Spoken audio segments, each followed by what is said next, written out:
Kryeministri Edi Rama dhe Ministri e Arsimit dhe Sportit Mirela Kumbaro kanë uruar arsimtarët me rastin e 7 marsit, ditës së mësuesit, duke vlerësuar rolin e tyre në edukimin dhe formimin e brezave të rinj.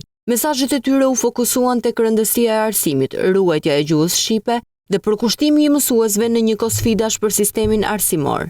Kryeministri Edi Rama ndau një mesazh të veçantë të shoqëruar me fëmijë shqiptar nga manastiri në Maqedoninë e Veriut, duke theksuar rëndësinë e gjuhës shqipe si një urë që lidh shqiptarët kudo që jetojnë. Ai vlerësoi energjinë dhe entuziazmin e fëmijëve që mësojnë dhe ruajnë gjuhën dhe traditat shqiptare, duke theksuar se arsimi ka një rol të rëndësishëm në ruajtjen e identitetit kombëtar dhe në forcimin e lidhjeve mes shqiptarëve brenda dhe jashtë vendit. Me energjinë e fëmijëve nga manastiri që na kujton se sa e fortë është lidhja përmes gjuhës, ju uroj gëzuar 7 marsin, shkruan kryeministri Rama në postimin e tij. Ndërkohë, Ministri e Arsimit Mirela Kumbaro në mesazhin e saj falenderoi mësuesit për punën e palodhur dhe për përkushtimin ndaj nxënësve.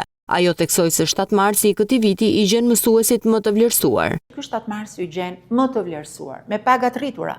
Fal edhe një tjetër rritje që ka nisur nga janari, edhe me disa nga ngërçet ligjore të zgjidhura për mësuesit e diplomuar para vitit 2017.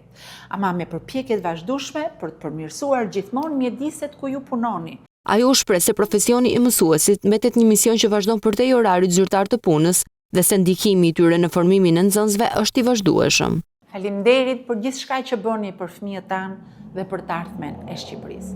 Ju paqim të palodhur, me shpirtin e syt plot dritë e me pasion të pashtershëm. Gjatë fjalës së saj, Kumbaro vuri në dukje se në një kohë kur teknologjia shpesh konkuron vëmendjen e nxënësve, roli i mësuesit bëhet edhe më i rëndësishëm për orientimin e të rinjve drejt dijes, mendimit kritik dhe vlerave që ndërtojnë në një shoqëri më të mirë.